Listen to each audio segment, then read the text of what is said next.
କେଉଁ ଶତାବ୍ଦୀରେ ଲୌହ ପଦାର୍ଥର ବ୍ୟବହାର ବ୍ୟାପକତା ଦୃଶ୍ୟମାନ ହୋଇଥିଲା? ଅପସନ୍ ଗୁଡ଼ିକ ହେଉଛି ଖ୍ରୀଷ୍ଟପୂର୍ବ 4ର୍ଥ ଶତାବ୍ଦୀରେ, ଖ୍ରୀଷ୍ଟପୂର୍ବ 5ମ ଶତାବ୍ଦୀରେ, ଖ୍ରୀଷ୍ଟପୂର୍ବ 6ଠ ଶତାବ୍ଦୀରେ ଏବଂ ଖ୍ରୀଷ୍ଟପୂର୍ବ 7ମ ଶତାବ୍ଦୀରେ। ଉତ୍ତରଟି ହେଉଛି ଖ୍ରୀଷ୍ଟପୂର୍ବ 6ଠ ଶତାବ୍ଦୀରେ। ଖ୍ରୀଷ୍ଟପୂର୍ବ 6ଠ ଶତାବ୍ଦୀ ପୂର୍ବରୁ ବ୍ୟବହୃତ ଉପକରଣ ଗୁଡ଼ିକ ମୁଖ୍ୟତଃ କେଉଁ ପଦାର୍ଥରେ ନିର୍ମିତ ହେଉଥିଲା? ଅପସନ୍ ଗୁଡ଼ିକ ହେଉଛି ତମ୍ବା, ଲୌହ, ବ୍ରୋଞ୍ଜ ଓ ଜିଙ୍କ୍। ଉତ୍ତରଟି ହେଉଛି ତମ୍ବା।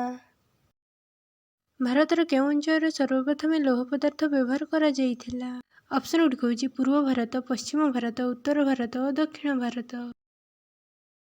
ଉତ୍ତରଟି ହେଉଛି ଦକ୍ଷିଣ ଭାରତ। ଖ୍ରୀଷ୍ଟପୂର୍ବ 6ଠ ଶତାବ୍ଦୀରେ କେତେ ପ୍ରକାର ଶାସନ ପଦ୍ଧତି ଦୃଶ୍ୟମାନ ହୋଇଥିଲା?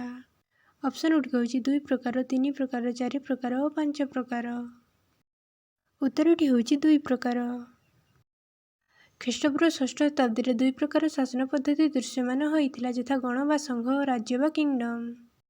କେଉଁ ପୁସ୍ତକରେ ଗଣ ବା ସଂଘ ଶାସନ ପଦ୍ଧତି ସମ୍ପର୍କରେ ଉଲ୍ଲେଖ ରହିଛି? ଅପସନ୍ ଗୁଡ଼ିକ ହେଉଛି ବୈଦିକ ସାହିତ୍ୟ, ବୌଦ୍ଧ ସାହିତ୍ୟ, ଜୈନ ସାହିତ୍ୟ ଓ ଉପରୋକ୍ତ ମଧ୍ୟରୁ କେଉଁଟି ନୁହେଁ? ଉତ୍ତରଟି ହେଉଛି ବୌଦ୍ଧ ସାହିତ୍ୟ। ଖ୍ରୀଷ୍ଟପୂର୍ବ 6ଠ ଶତାବ୍ଦୀରେ ରାଜନୈତିକ ପ୍ରାଧାନ୍ୟ ରାଷ୍ଟ୍ରଗୁଡ଼ିକ କେଉଁ ଅଞ୍ଚଳରେ ଦୃଶ୍ୟମାନ ହୋଇଥିଲେ? ଅପସନ୍ ଗୁଡ଼ିକ ହେଉଛି ପୂର୍ବ ଭାରତର ହିମାଳୟ ପାଦଦେଶରେ, ପଶ୍ଚିମ ଭାରତର ପଞ୍ଜାବ ଅଞ୍ଚଳରେ, ଦକ୍ଷିଣ ଭାରତର ଗୋଦାବରୀ ନଦୀ ଉପକୂଳରେ ଏବଂ ଉପରୋକ୍ତ ମଧ୍ୟରୁ କେଉଁଟି ନୁହେଁ? ଉତ୍ତରଟି ହେଉଛି ପୂର୍ବ ଭାରତର ହିମାଳୟ ପାଦଦେଶରେ। ବୌଦ୍ଧ ସାହିତ୍ୟ ପୁସ୍ତକରେ ଉଲ୍ଲେଖ ଥିବା କିଛି ଗଣର ନାମ ହେଉଛି କପିଳବସ୍ତୁର ଶକ୍ୟ, ଦେବଦାରୁର କଳିଆ ଓ ପିପଳି ବନର ମାରିଆୟ। ଖ୍ରୀଷ୍ଟପୂର୍ବ 6ଠ ଶତାବ୍ଦୀର ଗଣ ବା ସଂଘ ଅନ୍ୟ କେଉଁ ନାମରେ ମଧ୍ୟ ନାମିତ? ଅପସନ୍ ଗୁଡ଼ିକ ହେଉଛି ସଂଘ ରାଜ୍ୟ, ରାଜ୍ୟ ସଂଘ, ଗଣରାଜ୍ୟ ଓ ରାଜ୍ୟଗଣ। ଉତ୍ତରଟି ହେଉଛି ଗଣରାଜ୍ୟ। ଖ୍ରୀଷ୍ଟପୂର୍ବ 6ଠ ଶତାବ୍ଦୀର ଗଣ ଶବ୍ଦର ଅର୍ଥ କ'ଣ ଅଟେ? ଅପସନ୍ ଗୁଡ଼ିକ ହେଉଛି ସମାନ ଜାତିର ଲୋକ, ସମାନ ଧର୍ମର ଲୋକ, ସମାନ ରାଷ୍ଟ୍ରର ଲୋକ, ସମାନ ପଦମର୍ଯ୍ୟାଦାର ଲୋକ। ଉତ୍ତରଟି ହେଉଛି ସମାନ ପଦମର୍ଯ୍ୟାଦାର ଲୋକ।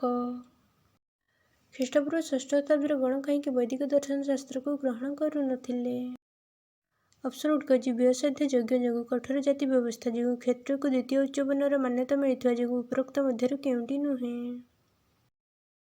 ଉତ୍ତରଟି ହେଉଛି କଠୋର ଜାତି ବ୍ୟବସ୍ଥା ଯୋଗୁଁ।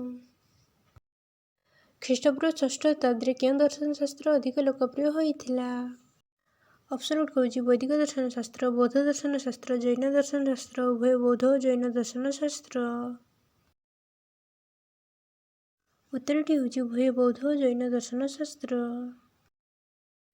ଖ୍ରୀଷ୍ଟପୂର୍ବ 6ଠ ଶତାବ୍ଦୀରେ କେତେ ପ୍ରକାର ଗଣ ଦୃଶ୍ୟମାନ ହେଉଥିଲା? ଅପସନ୍ ଗୁଡ଼ିକ ହେଉଛି 2 ପ୍ରକାର, 3 ପ୍ରକାର, 4 ପ୍ରକାର ଓ 5 ପ୍ରକାର। ଉତ୍ତରଟି ହେଉଛି 2 ପ୍ରକାର। ଗଣର ମୁଖ୍ୟ ନିର୍ଦ୍ଦିଷ୍ଟ ଏକ କୂଳରୁ ଆସିଥିଲେ ଓ ରାଜତନ୍ତ୍ର ତୁଳନାରେ ଗଣ ଏକ ଜନଜାତୀୟ ସଂସ୍ଥା ଥିଲା। ସେତେବେଳେ 2 ପ୍ରକାର ଗଣ ରହୁଥିଲେ ଯଥା ଗୋଟିଏ ପ୍ରକାର ଗଣରେ ଗୋଟିଏ କୁଳର ଲୋକ ରହୁଥିଲେ ଓ ଅନ୍ୟ ପ୍ରକାର ଗଣରେ ବିଭିନ୍ନ କୁଳ ବା ବଂଶର ସଂଘ ରହୁଥିଲେ। ଭାଜି ଓ ଯାଦବ ହେଉଛନ୍ତି ଦ୍ୱିତୀୟ ପ୍ରକାର ଗଣର ଉଦାହରଣ। ଖ୍ରୀଷ୍ଟପୂର୍ବ 6ଠ ଶତାବ୍ଦୀର ପୁରାତନ ଗଣ ଗୁଡ଼ିକର କ୍ଷମତା କାହା ଉପରେ ନ୍ୟସ୍ତ ଥିଲା? ଅପସନ୍ ଗୁଡ଼ିକ ହେଉଛି କ୍ଷତ୍ରିୟ ପରିବାରର ସମ୍ଭ୍ରାନ୍ତ ଗୋଷ୍ଠୀ ଉପରେ, ବ୍ରାହ୍ମଣ ପରିବାରର ସମ୍ଭ୍ରାନ୍ତ ଗୋଷ୍ଠୀ ଉପରେ, ଯେକୌଣସି ପରିବାରର ସମ୍ଭ୍ରାନ୍ତ ଗୋଷ୍ଠୀ ଉପରେ ଏବଂ ଉପରୋକ୍ତ ମଧ୍ୟରୁ କେଉଁଟି ନୁହେଁ? ଉତ୍ତରଟି ହେଉଛି କ୍ଷତ୍ରିୟ ପରିବାରର ସମ୍ଭ୍ରାନ୍ତ ଗୋଷ୍ଠୀ ଉପରେ। ପୁରାତନ ଗଣ ଗୁଡ଼ିକ ଗଣତାନ୍ତ୍ରିକ ନଥିଲେ। ଗଣର ମୁଖ୍ୟଙ୍କୁ ଗଣପତି, ଗଣଜ୍ୟେଷ୍ଠ ଓ ଗଣରାଜ ବା ସଂଘ ମୁଖ୍ୟ ବୋଲି କୁହାଯାଉଥିଲା। ଗଣ ଗୁଡ଼ିକ କ୍ଷତ୍ରିୟଙ୍କ ସହିତ ଜଡ଼ିତ ଥିବାରୁ ଗଣ ଗୁଡ଼ିକ କ୍ଷତ୍ରିୟ ଶାସକଙ୍କ ବଂଶର ନାମ ଅନୁଯାୟୀ ନାମିତ ହେଉଥିଲା। ଗଣ ଗୁଡ଼ିକର ଶାସନର ମୁଖ୍ୟ ବୈଶିଷ୍ଟ୍ୟ ଥିଲା ଆଲୋଚନା ମାଧ୍ୟମରେ ଶାସନ। ସାଧାରଣତନ୍ତ୍ର ରାଷ୍ଟ୍ରଗୁଡ଼ିକର ଏକ ଗଣ ପରିଷଦ ବା ସଭା ଥିଲା। ଖ୍ରୀଷ୍ଟପୂର୍ବ 6ଠ ଶତାବ୍ଦୀର ଗଣ ଗୁଡ଼ିକ କେଉଁ ପ୍ରକାର ବ୍ୟବସ୍ଥାରେ ବିଶ୍ୱାସ କରୁନଥିଲେ? ଅପସନ୍ ଗୁଡ଼ିକ ହେଉଛି ଜାତି ବ୍ୟବସ୍ଥା, ବର୍ଣ୍ଣ ବ୍ୟବସ୍ଥା, ଧର୍ମ ବ୍ୟବସ୍ଥା ଓ ବଂଶ ବ୍ୟବସ୍ଥା।